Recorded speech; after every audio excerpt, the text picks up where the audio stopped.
Viewers, आज मैं आप लोगों के लिए लाई हूँ शेयर करने के लिए फिर से कुछ ऐसे इडियम्स जो डेली लाइफ में हम लोग बहुत यूज करते हैं और अपने लैंग्वेज को बहुत इम्प्रेसिव बना देते हैं। ठीक है, so let's start with the first idiom, that is belly laugh. Belly laugh means a hearty laugh, full of heart, ऐसी हंसी जिसमें मतलब दिल खोल कर पेट पकड़ कर हंसते हैं। अरे बाप रे, क्या सुना दिया। कोई चीज जो हम लोग बहुत ज्यादा पेट पकड़ कर हंसते हैं, अरे भाई हंसते हंसते पागल हो जाते हैं। तो बहुत ज्यादा हंसी होना किसी चीज को देखकर, कभी कभी कोई फिसल जाता है तो हम लोग हंसते हैं, जो कि गलत है। लेकिन हंसी तो आती है ना, हंसी तो अपने आप आती है। तो जो बहुत तेज जोरदार विद अ लाउड क्राई, मतलब तेज आवाज में जो हंसते हैं पूरे दिल के साथ, उसको कहते हैं बेली लाफ। ठीक है, सेंटेंस है, जब वह केले के छिलके पर फिसल गया तो सब लोग जोरों से हंसने लगे। किसी को फिसलते देखी तो बहुत तेज हंसी आती है, लेकिन गलत है ये, लेकिन हंसी आती है। हाँ, जैसे इंग्लिश में बोला, when he slipped on the banana peel everybody let out a belly laugh। जब वो बनाना पील मैंने छिलका, जब वो बनाने के छिलके में फिसल गया, केले के छिलके में फिसल गया, तो सब लोग बड़े जोरों से हंसे, पूरे लाउड नॉइस के साथ हंसना, पेट पकड़ कर हंसना, वो जिसमें कंट्रोल से बाहर हो जाता है, उससे कहते हैं बेली लाफ। ठीक है, कॉम्पिटिटिव एग्जाम्स में भी पूछे जा सकते हैं और डेली यूज में तो हो ही सकता है। Pull the rug out from under someone, किसी के रग आउट माने pull the rug out, किसी के from someone माने किसी की, वहां पर प्रोनाउन आ जाएगा। इसका मतलब क्या है? सडनली विथड्रॉ सपोर्ट, अचानक किसी से सपोर्ट हमने उसको सपोर्ट दे रखा था, उसको हमने जो सहारा दे रखा था, अचानक हम उस सहारा को, सपोर्ट को वापस ले लेते हैं या हटा लेते हैं। किसी को आप सपोर्ट दे रहे हैं, किसी को सहारा दे रहे हैं, लेकिन अचानक मैं नहीं सपोर्ट कर रहा हूँ, अपना हाथ हटा लीजिए, उसके सपोर्ट हटा लीजिए, तो उसको कहते हैं pull the rug out from under. बाकी जिसके ऊपर से वो संबंध वहां जाएगा। जैसे एग्जाम्पल देखिए, जब मुझे आत्मविश्वास आने लगा था तभी उन्होंने मुझे छोड़ दिया। कभी किसी को हेल्प करने लगी और सपोर्ट करने लगी और फिर वो उसमें लगा हाँ मुझे सपोर्ट कर रहा है, तो उसमें कॉन्फिडेंस आने लगता है कि हाँ मैं कर पाऊंगा। लेकिन जैसे उसमें कॉन्फिडेंस आया, आपने उसको छोड़ दिया, तो वहां पे ये अप्लाई होगा इडियम। जब मुझे आत्मविश्वास आने लगा या मुझ में आत्मविश्वास आने लगा, तभी उसने मुझे छोड़ दिया, उन्होंने मुझे छोड़ दिया। Just when I was gaining confidence they pulled the rug out of under मी। रग आउट ऑफ पूरा आ गया, ठीक है, अंडर तक पूरा आएगा, रग आउट ऑफ अंडर, और मी हो गया जो संबंध हमने कहा ना, वो संबंध, वो प्रोनाउन आ गया। मेरा सपोर्ट ले लिया तो मी, ठीक है। Just when I was gaining confidence they pulled the rug out of under मी।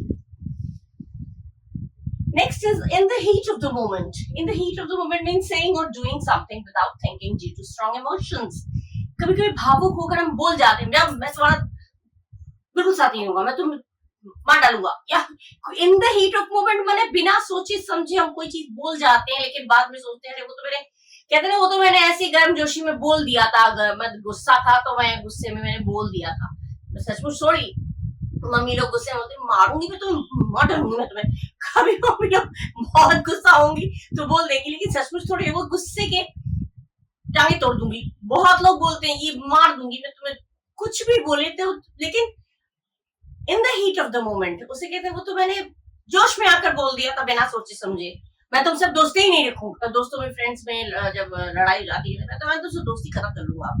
अरे तुमने तो कहा था दोस्ती खत्म कर लोगे, अरे वो तो that was in the heat of the moment, I said that in the heat of the moment, वो तो मैंने ऐसे जोश में आकर गुस्से में आकर बोल दिया था, दोस्ती थोड़ी छोड़ूंगा।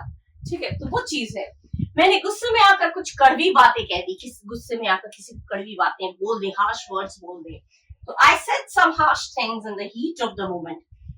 इन the heat of moment, in the heat of the moment मतलब वैसे ही, वो तो उस समय की बात थी, मैं गुस्से में था तो उस समय के लिए मैंने बोल दिया था जोश में आकर, वैसे ये इसका कोई मीनिंग लगा के नहीं बोलते हम लोग, जोश में आकर बोल जाते हैं, तो that is called in the heat of the moment.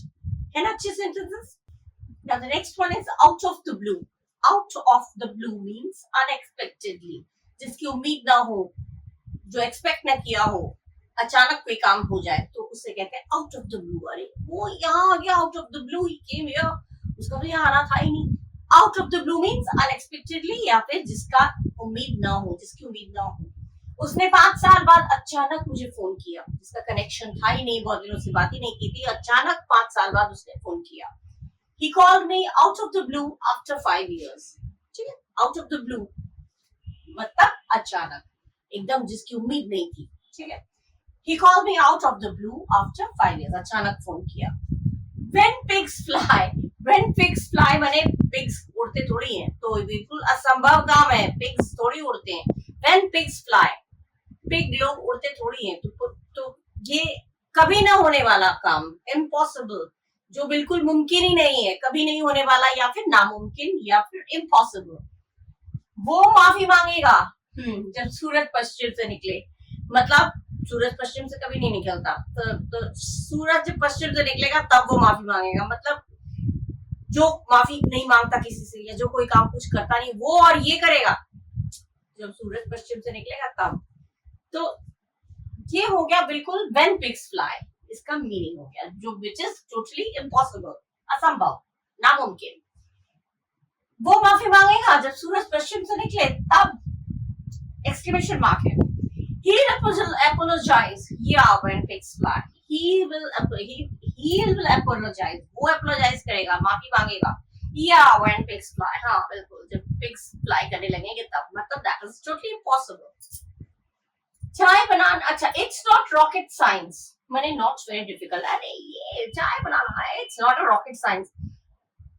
Competition के लिए तैयारी करना मुश्किल काम है, लेकिन जिसके लिए मुश्किल नहीं होगा, अरे प्रिपेयरिंग फॉर कंपटीशन, अरे it's not a rocket science, it's not a rocket science. मतलब ये कोई बहुत बड़े मुश्किल काम नहीं है, इट्स नॉट वेरी डिफिकल्ट। चाय बनाना कोई मुश्किल काम नहीं है, चाय बनाना बहुत लोगों को अच्छा नहीं लगता, अरे यार चाय बनाओगे, लेकिन चाय बनाने में कुछ भी नहीं है। चाय बनाना तो कोई बहुत आसान काम है, तो बहुत मुश्किल काम तो है नहीं। तो चाय बनाना कोई मुश्किल काम नहीं है। Making tea is not a rocket science, कोई रॉकेट साइंस नहीं है, मतलब मुश्किल काम नहीं है। Blow off steam, blow off steam means to release anger और स्ट्रेस, अपना तनाव या अपना गुस्सा निकालना। कुछ लोग म्यूजिक सुनने लगते हैं, जब गुस्सा आ जाता है तो म्यूजिक सुनने लगते हैं। कुछ लोग एक्सरसाइज करने लगते हैं, कहते हैं मुट्ठी ऐसे बंद कर लो एकदम, तो कुछ देर ऐसे बैठे रहिए तो गुस्सा शांत हो जाता है। ऐसा एक्सरसाइज में, व्यायाम जो करते हैं उसमें कुछ कुछ होता है। कभी रन करने चले गए, दौड़ने चले गए, कुछ भी वर्कआउट करने लग गए, तो उसमें गुस्सा जो है वो शांत हो जाता है इसमें। तो blow off steam means to release anger, जैसे गुस्सा शांत करने के लिए वो दौड़ने चला गया, दौड़ेंगे तो फिजिकल एक्सरसाइज होगी, तो जो मेंटल प्रेशर है वो कम हो जाएगा, है ना। तो गुस्सा शांत करने के लिए वो दौड़ने चला गया। He went for a run to blow off some steam। Physical work करने लगे तो माइंड का जो स्ट्रेस है वो निकल जाता है, ठीक है, माइंड पर ज्यादा जोर नहीं पड़ता है। He went for a run to blow off some steam, ठीक है, मतलब blow off some steam माने गुस्सा को निकालना या स्ट्रेस में उसको निकालना। ये मीनिंग्स अच्छे लगते हैं, ये मीनिंग्स एकदम बहुत बहुत काम आते हैं, और ये डेली यूज में भी आते हैं, और कंपटीशन में तो पूछे जाते ही हैं, इस तरह के पूछे गए हैं। इनफैक्ट बहुत सारे मैंने देखे हैं प्रीवियस ईयर पेपर्स में, तो ये पढ़ेगा। कुछ और पढ़ते हैं। Now the next one is let someone off the hook.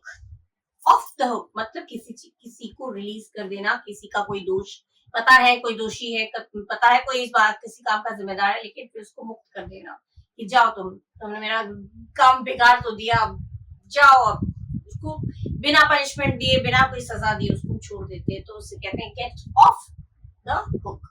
किसी को तो someone, release someone from responsibility और ब्लेम, ठीक है, ब्लेम माने दोष, रिस्पांसिबिलिटी माने जिम्मेदारी। वह दोषी था लेकिन मैनेजर ने उसे छोड़ दिया। वह दोषी था, वह पता भी चल गया था, लेकिन मैनेजर ने उसे छोड़ दिया। He was guilty, but the manager let him off the hook। someone की जगह क्या है, किसी को, मतलब him, जो भी प्रोनाउन होगा वो बीच में आ जाता है। तो he was guilty, but the manager let him off the hook, ठीक है। I was guilty, मैं दोषी था लेकिन उसने मुझे छोड़ दिया। I was guilty, but he let me off the hook, ठीक है। A taste of your own medicine, अपनी दवाई का टेस्ट लेना, मतलब क्या, जो दवाई बनाई है उसी का टेस्ट लेना। मतलब क्या, इसका मीनिंग ये है being treated the same way you treat others, खास तौर से यूजुअली बैड, किसी के साथ जैसा बर्ताव किया वैसा ही उसको उसके साथ भी होगा। खास तौर से खराब बर्ताव की बात हो रही है, बैड बिहेवियर की बात हो रही है, ठीक है। किसी के साथ बुरा, कोई किसी के साथ बदतमीजी करता है, बैड बिहेवियर, अपना बुरा बर्ताव दिखाता है, तो वही चीज उसके साथ भी होता है। तो उसी चीज को हम कहते हैं कि a taste of your own medicine. वह सबके साथ बदतमीजी करता था और अब वही उसके साथ हो रहा है। जो चीज कहते हैं ना, जो करेंगे वही हमारे पास लौट के आता है। तो वो सबके साथ बदतमीजी करता था और अब वही उसके साथ भी हो रहा है। मतलब he was rude to everyone and now he's getting a taste of his own medicine। अपने ही मेडिसिन, अपनी दवाई बनाई थी, उसी का टेस्ट खुद ही कर रहा है। मतलब जो उसने गड्ढे खोदे थे, दूसरों के लिए बुराई की, दूसरों का खराब किया, और अब वो खुद उसको झेल रहा है। वही चीज उसके साथ भी हो रहा है। Know the ropes. Know the ropes माने, नो माने जानना, माने किसी चीज के साथ फेमिलियर होना, परिचित होना। Familiar, be familiar with the details of task और सिचुएशन। कोई भी परिस्थिति है नई नई, जैसे किसी माहौल में हम लोग नए नए जाते हैं तो शुरू में प्रॉब्लम होती है, लेकिन बाद में फिर हम उस चीज को समझ जाते हैं। चाहे whether it is a job और आफ्टर मैरिज, जब लेडीज लोग, जब लड़कियां जब मैरिज के बाद जाती है तो वहां पर वो लोग पहले मुश्किल होता है, लेकिन afterwards they just manage everything. उसके अनुसार वो समझ जाती हैं, अच्छा इसको ऐसे किया जाता है, इसको ऐसे किया जाता है। नए नए जॉब में भी नहीं समझ में आता है कैसे किया जाता है, क्या क्या रूल्स एंड रेगुलेशंस हैं, क्या नियम है। तो धीरे धीरे समझ में आ जाता है सारी चीजें। तो उसी को कहते हैं नो द रूल्स, ठीक है। कुछ हफ्ते लगे, लेकिन अब मुझे इस नई नौकरी की समझ में आ गई है। मैंने नई नौकरी में क्या क्या कैसे होता है, कुछ हफ्ते तो मुझे लगे, कुछ समय मुझे लगा, लेकिन धीरे धीरे मुझे सब कुछ समझ में आ गया। ये चीज यूज होता है खूब। Sorry, it took a few weeks, but now I know the ropes of this new job.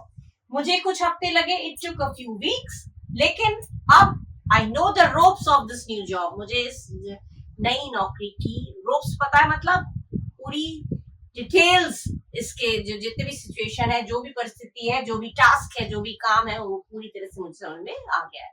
कोई काम नया नया शुरू करते समझ में नहीं आता, लेकिन धीरे धीरे वो समझ में आ जाता है, तब हम कहते हैं नो द रूप्स। वहां पे यूज होता है, मतलब किसी काम के साथ, किसी परिस्थिति के साथ परिचित हो जाना, फेमिलियर हो जाना, उसे कहते हैं know the ropes. Okay, okay, now the next one is in a pickle. In a pickle means in a difficult situation. मुश्किल परिस्थिति में जब होते हैं तो हम कहते हैं I am in a pickle. She is in a pickle. In a pickle, pickle मैंने तो अचार, लेकिन in a pickle का मतलब होता है मुश्किल परिस्थिति में, या फिर इंग्लिश में बोले तो in a difficult situation. Meaning मालूम होगा तो आप सिनोनिम एंटोनिम भी अगर आए ना तो कर सकते हैं, लेकिन यहाँ सिनोनिम एंटोनिम तो आएगा नहीं, यहाँ पे आपका इडियम्स का मीनिंग चूज करने को आएगा। तो इडियम अगर आया तो बहुत सारे ऑल्टरनेटिव्स दिए होंगे, उसमें इन अ पिकल कर दिया, दैट मींस उसका जो करेक्ट मीनिंग होगा वो है डिफिकल्ट सिचुएशन में होना।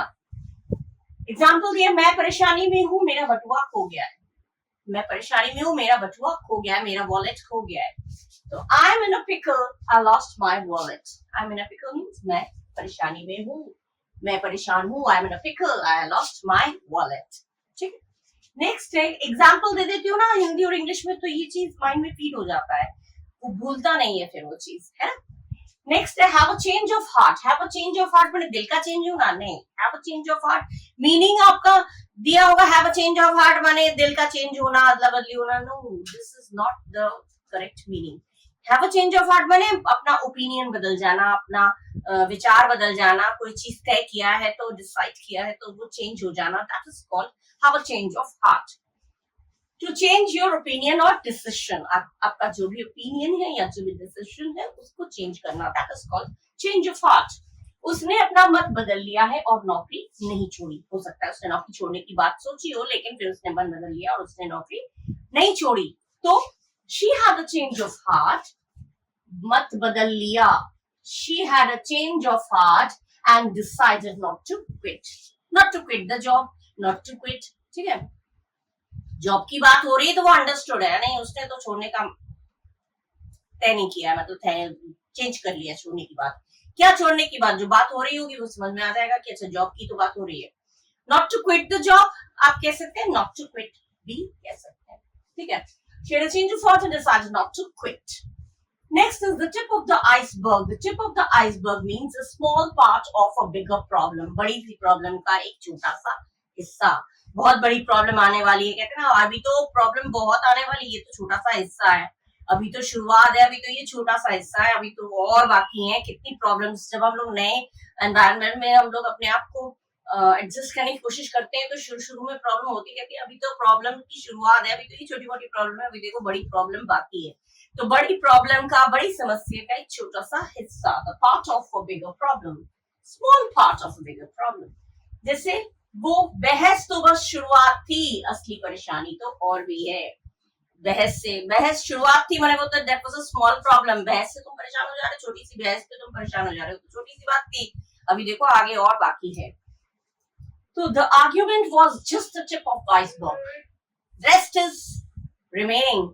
A bigger problem is remaining. Bigger problem is remaining. आप पूरा कह सकते हैं या फिर इतना काफी है, ठीक है। तो और बाकी है, मैंने ये तो शुरुआत है। The argument was just the tip of the iceberg. Cold shoulder. Cold shoulder means to ignore someone. किसी को इग्नोर करना, नजरअंदाज करना, अनदेखा करना, तो इग्नोर करने को कहेंगे cold shoulder, ठीक है। उसने पार्टी में मुझे नजरअंदाज कर दिया। She gave me the cold shoulder at the party. Party में उसने मुझे अनदेखा कर दिया, उसने मुझे देखा लेकिन उसने मुझे अनदेखा कर दिया, उसने नजरअंदाज कर दिया, ऐसे जैसे कि उसे देखा ही ना हो। इग्नोर कर देना किसी को और नजरअंदाज कर देना, तो वो हो जाता है cold shoulder। तो she gave me the cold shoulder at the party। ये हो गया आपका। बोलचाल में यूज होता है cold। उसने मुझे देखा लेकिन तुमने मुझे देखा लेकिन तुम इग्नोर कर गए, You gave me a cold shoulder. That party में तुमने मुझे देखा लेकिन तुम इग्नोर कर गए। You saw me in the party but you ignored ना करके you gave me a cold shoulder on the party. तुमने पार्टी में मुझे cold shoulder दिया। cold shoulder means तुमने मुझे इग्नोर किया। कितना अच्छा लगता है। इग्नोर तो कॉमन वर्ड है, cold shoulder बोलेंगे तो बड़ा स्टाइलिश लगता है ना। Now the next one, go with the flow. Go with the flow मतलब जो हो रहा है उसे होने दो, हो जाने मतलब जो चल रहा है उसके साथ चलो, समय के साथ चलो, या फिर जो हो रहा है जो घट रहा है उसे घटने दो, उस पर मतलब ज्यादा मत सोचो। कहते हैं बहुत ज्यादा मत सोचो, हो रहा है होने दो, चल रहा है जो चलने दो, उसके साथ तुम अपने आप को ढाल लो, ठीक है। तो उसे कहते हैं go with the flow. Relax and accept what happens. Relax करिए और एक्सेप्ट करिए जो हो रहा है, उसको स्वीकार करिए, जो घट रहा है उसको एक्सेप्ट करो, उसे स्वीकार करो, उसे कहते हैं गो विद द फ्लो। ज्यादा चिंता मत करो, जैसा हो रहा है होने दो, ज्यादा चिंता मत करो। बोलते बहुत यूज होता है ये, ज्यादा चिंता मत करो, ज्यादा फिक्र मत करो, जो हो रहा है होने दो, मत चिंता करो, मत अपना दिमाग खपाओ। तो ज्यादा चिंता मत करो, जैसा हो रहा है होने दो। Don't worry too much, just go with the flow, just go with the flow. Next is devil's advocate. Devil's advocate means to argue the opposite side for the sake of discussion. कोई चीज discuss करना है, किसी चीज को, किसी दो पक्षों में लड़ाई हो रही है, दो टीम्स में लड़ाई हो रही है, तो उसमें आपको समझाना है डिस्कस करके, भाई मुझे बताओ, बहुत लोग कह रहे हैं मुझे बताओ क्या है, मैं ठीक से समझा के बात कर रहा हूँ, दोनों में सुलह कराना है, तो दोनों का ही विरोध भी करते हैं, दोनों का साथ भी देते हैं वहां पे, तो उसको हम कहते हैं डेविल्स एडवोकेट, ठीक है। मैं बस दोनों पक्षों को समझाने के लिए विरोध कर रहा हूँ, कभी कभी विरोध करना पड़ता है कि तुम चुप रहो, अरे तुम भी चुप रहो, मतलब दो पक्ष में अगर लड़ रहे होते तो हम लोग दोनों का विरोध करते हैं, दोनों को समझाने की कोशिश करते हैं, दोनों को सुलह कराने की कोशिश करते हैं, तो that is called devil's advocate, ठीक है। समझाने की कोशिश करने के लिए विरोध करना, that is devil's advocate. Pull the plug, बहुत यूज होता है। Pull the plug means to stop something, कोई चीज कर रहे हैं, कोई काम कर रहे हैं और अचानक बंद कर दिया, that is called pull the plug. जैसे कंपनी ने उस प्रोजेक्ट को बंद कर दिया, the company pulled the plug on the project. Company ने उस प्रोजेक्ट, कोई प्रोजेक्ट कर रहा था, मैं वो काम कर रहा था लेकिन उसे मैंने बंद कर दिया, I pulled the plug on that project, उस प्रोजेक्ट को मैंने बंद कर दिया। तो कंपनी की बात हो रही थी, company pulled the plug on the project, company ने उस प्रोजेक्ट को बंद कर दिया, the company pulled the plug on the project. Pulled the plug to stop something, किसी चीज को तुरंत रोक देना, तुरंत नहीं, किसी भी चीज को रोक देना। मैं ये काम कर रहा था, ये बिजनेस कर रहा था, कोई व्यापार कर रहा था, कोई बिजनेस में कर रहा था, लेकिन अब मैंने रोक दिया, नहीं चला तो मैंने वहीं पे रोक दिया, अब मैं आगे नहीं बढ़ा रहा हूँ, तो हाथों का पुल द प्लग। दिया है पास्ट टेंस है इसलिए पुल्ड हो गया, ठीक है। थ्रू थिक एंड थिन ये खूब यूज होता है अंडर ऑल सर्कमस्टांसेस या in good and bad times, her circumstances में, हर परिस्थिति में, अच्छे और बुरे समय में वो मेरे साथ हमेशा हर परिस्थिति में मेरे साथ रही या रहा, अच्छे बुरे वक्त में बहुत यूज होता है। थ्रू थिक एंड थिन वहां पे यूज होगा। वो हर सुख दुख में मेरे साथ रही, she stood by me through thick and thin, वो हर सुख दुख में मेरे साथ रहा। ही स्टूड बाय मी मैंने मेरे सपोर्ट में रहा, मेरे साथ रहा। थ्रू थिक एंड थिन माने हर सुख दुख में, हर परिस्थिति में, ठीक है। थ्रू थिक एंड थिन बोलचाल में भी यूज होता है ये, डेली कन्वर्सेशन में एंड कंपटीशन में भी इस तरह के idioms आते हैं, so you must know the meanings of these idioms, right? Now next, wear your heart on your sleeve. Wear your heart on your sleeve मतलब show your emotions openly. अपने दिल को अपने स्लीव्स पे ले आना मतलब अपने इमोशंस, अपनी भावनाओं को बिल्कुल खुलकर सबके सामने रख देना। इमोशंस बहुत लोग अपने अंदर रखते हैं, कुछ लोग अपने भावनाओं को, अपने इमोशंस को अंदर रखते हैं, लेकिन कुछ लोग शो कर देते हैं। तो अगर शो कर देते हैं अपने इमोशंस को तो वहां पे हम उसके लिए यूज करेंगे wear your heart on your sleeve. Like वो अपने जज्बात छिपाता नहीं है इसलिए जल्दी आहत हो जाता है, वो अपने इमोशंस, अपने जज्बात छिपाता नहीं है इसीलिए वो जल्दी आहत हो जाता है, मतलब सबको बोल देता है।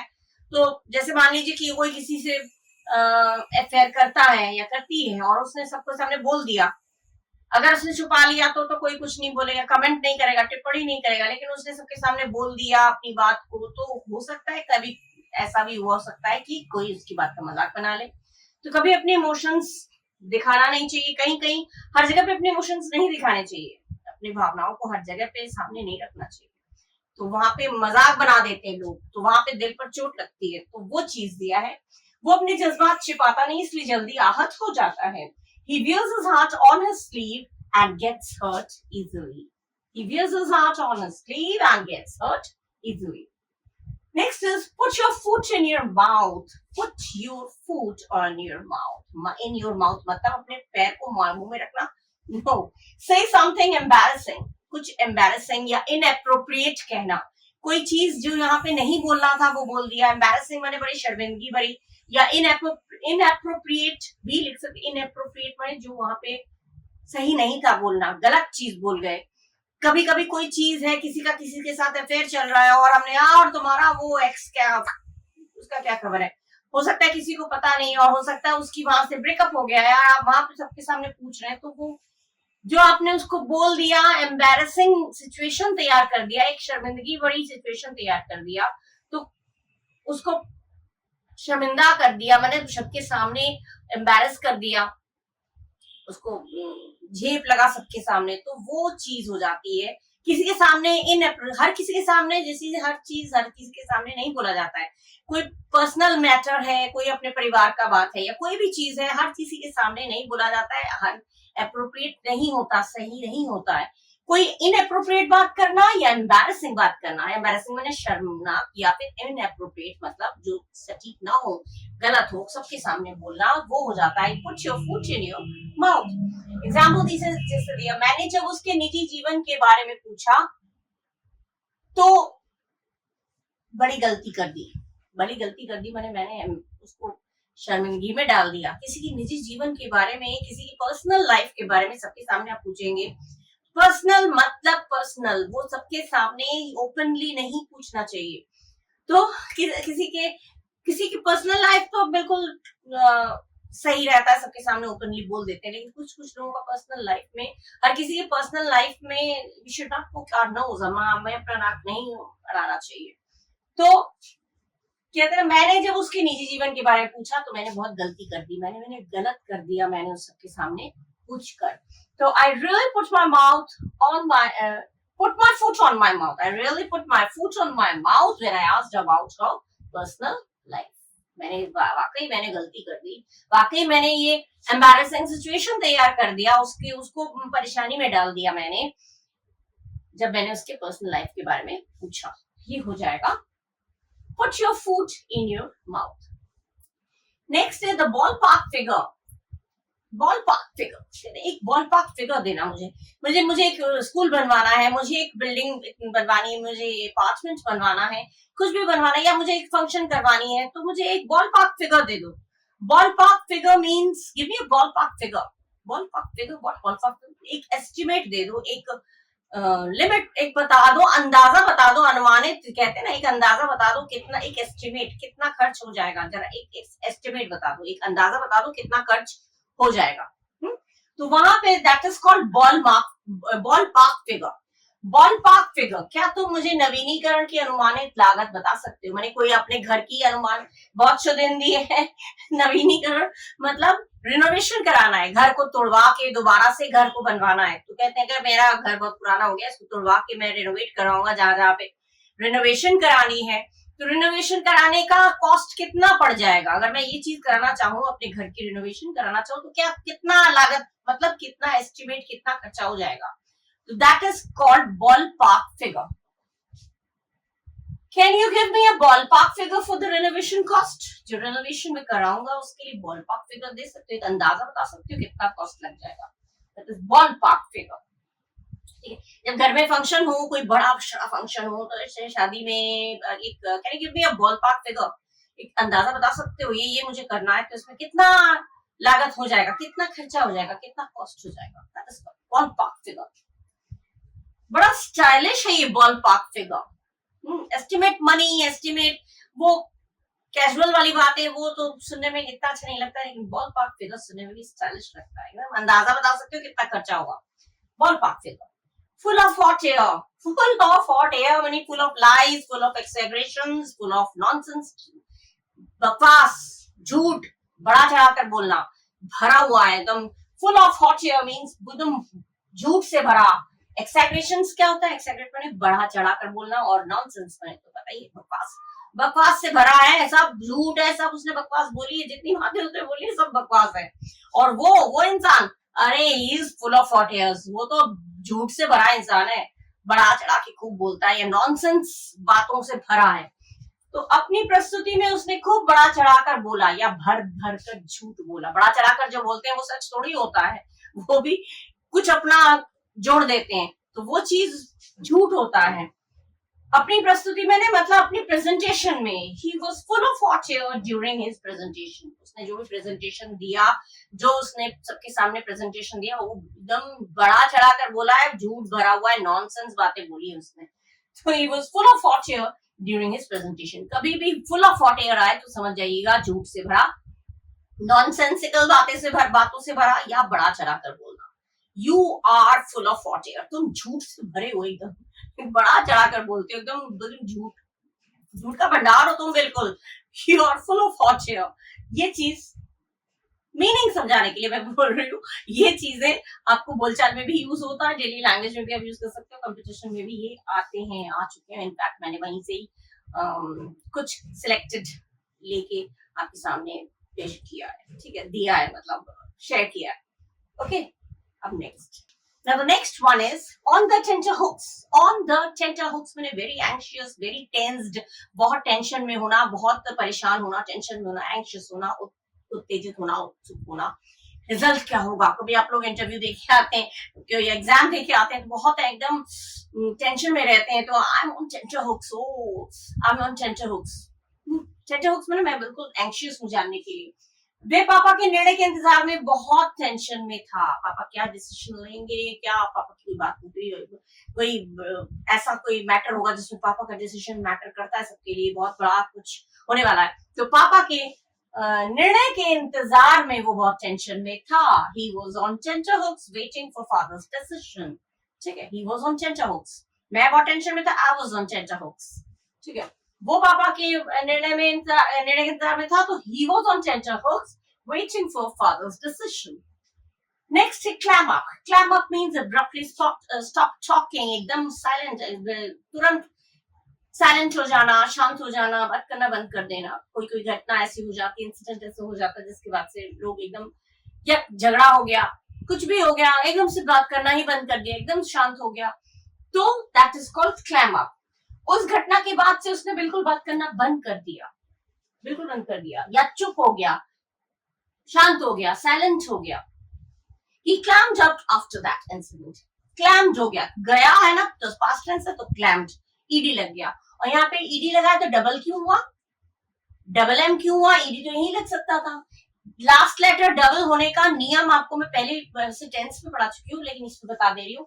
जब इधर से देखते हैं जैसे CLAM क्लैम है, तो यहाँ से M क्या है, कॉन्सोनेंट, A है वॉवल और L है कॉन्सोनेंट। तो जब कॉन्सोनेंट वॉवल कॉन्सोनेंट इस तरह से होता है CVC, ये कॉन्सोनेंट फिर वॉवल फिर कॉन्सोनेंट, देखिए M कॉन्सोनेंट है, A वॉवल है और L कॉन्सोनेंट है। जब इस तरह से होता है तो लास्ट वाला लेटर जो है वो डबल हो जाता है, इसीलिए क्लैम का डबल एम हो गया, क्लैम्ड अप, ठीक है। He climbed up after that incident, उस घटना के बाद से वो एकदम चुप हो गया, एकदम शांत हो गया।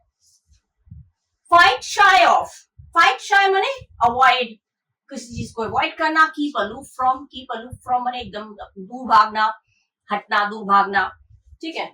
वो हमेशा सबके सामने बात करने में झिझकता है, हमेशा सबके सामने बात करने से बचता है।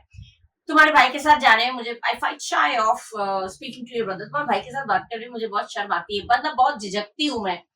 कभी कभी होता है किसी की बहन के साथ, किसी के भाई के साथ, बड़ा आई फाइट शाय, क्यों नहीं बात करते हो, मेरे भाई के साथ बात किया करो, मेरी बहन के साथ बात किया करो। तो आई एक्चुअली आई फाइट शाय मैंने मुझे झिझक होती है, मुझे थोड़ा क्या बोलते हैं ना, एक झिझक होती है, मुझे अवॉइड करने की कोशिश करता हूँ। अच्छा लगता है, मन करता है बात करने का, लेकिन झिझक होती है, बचते हैं उससे बात करने से। तो वो हमेशा सबके सामने बात करने में झिझकता है या बचता है। He always fights shy of public speaking. Fight में s क्यों लगा, क्योंकि थर्ड पर्सन सिंगुलर नंबर वो ही हो गया, तो वर्ब में s लग गया। He always fights shy of public speaking. Then read between the lines. Read between the lines खूब आता है ये। Read between the lines माने understand the hidden meaning. छुपे हुए मीनिंग को समझ जाना। कोई कभी कोई बात करता तो है, लेकिन वो सीधा सीधा ना बोल के घुमा फिरा के बोलता है, उसके बात के अंदर छिपा हुआ अर्थ रहता है, उसको समझ जाना, that is called read between the lines. उसी को कहते हैं रीड बिटवीन द लाइन्स। जैसे उसने सीधा कुछ नहीं कहा, लेकिन मैं उसकी बातों का मतलब समझ गया। He didn't say it directly, but I could read between the lines. उसने सीधा कुछ नहीं कहा, लेकिन मैं उसकी बातों में जो अर्थ था ना छुपा हुआ, तुमने सीधा कुछ नहीं बोला, लेकिन तुम जो बोल रहे हो ना, मैं तुम्हारे बोलने का, तुम्हारा जो छुपा हुआ जो मतलब है वो मैं समझ रहा हूँ। I can read between the lines. What you are saying, I can read between the lines. जो तुम कह रहे हो ना, उसका जो अर्थ छुपा हुआ है वो मैं समझ रहा हूँ। तो read between the lines, ठीक है, छुपे हुए अर्थ को समझ लेना, जो बोला नहीं गया है लेकिन उसका अर्थ वो बोल रहा है घुमा फिरा के, ठीक है। तो इस तरह के बहुत सारे इडियम्स हैं, और ये डेली का यूज में भी, कन्वर्सेशन में आपका यूज होता है, और कंपटीशन में तो पूछे जाते ही हैं इस तरह के इडियम्स। तो इडियम्स है वो कहीं भी आप डेली लैंग्वेज में यूज करिए तो भी उसका इंप्रेशन अच्छा पड़ेगा, और अगर कंपटीशन में इस तरह के इडियम्स आते हैं तो मैं सेंटेंस बना के आप लोगों को इसलिए दे रही हूँ कि वो आपके दिमाग में एकदम फीड हो जाए और वो समझ में आए, एकदम आसानी से समझ में आ जाता है, क्लियर हो जाता है, एकदम क्रिस्टल क्लियर हो जाता है, ठीक है। तो यहीं पे अभी मैं फिलहाल यहाँ पे वीडियो एंड कर रही हूँ, एंड अगली वीडियो में हम लोग फिर कुछ ना कुछ शेयर करेंगे, और पढ़ाई लिखाई तो चलती रहेगी, ठीक है। और अगर आप लोग को अच्छा लगा है और आप लोगों ने अभी भी मेरे चैनल को सब्सक्राइब नहीं किया है, अगर मन करे तो प्लीज सब्सक्राइब कर दीजिएगा। आपका सपोर्ट मेरे लिए बहुत कीमती है, बहुत प्रेशियस है। तो सब्सक्राइब करिएगा, लाइक करिएगा, कमेंट करिएगा और खूब पढ़िएगा। So till the next video, bye bye, thank you.